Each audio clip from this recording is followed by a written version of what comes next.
हज़रत अली अलैहिस्सलाम ने फरमाया, ज़िंदगी में एक ऐसा दोस्त लाज़मी शामिल रखो जो आईना और साया बन के साथ रहे,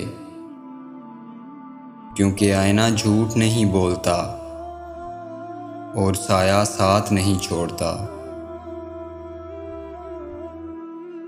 अपने बेहतरीन वक्त को नमाज में वक्फ करो, क्योंकि तुम्हारे सब काम तुम्हारी नमाज के बाद कबूल होंगे। ज़िंदगी का हर दिन आखिरी समझो। अगर तुम कभी मुसीबत में हो तो ये मत सोचो कि कौन सा दोस्त काम आएगा, बल्कि ये सोचो कि कौन सा दोस्त छोड़ कर जाएगा। दुनिया का अमीर शख्स वो है जिसके दोस्त मुखलिस हों। इंसान की ज़हनियत भी अजीब है।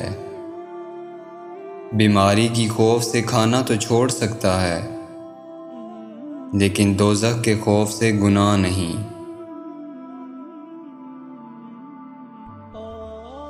अपने जिस्म को ज़रूरत से ज़्यादा मत संवारो, क्योंकि उसे तो मिट्टी में मिल जाना है।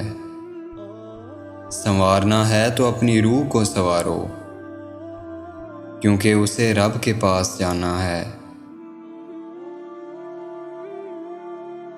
अपने दुश्मन को 1000 मौका दो कि वो तुम्हारा दोस्त बन जाए, लेकिन अपने दोस्त को एक मौका भी न दो कि वो तुम्हारा दुश्मन बन जाए।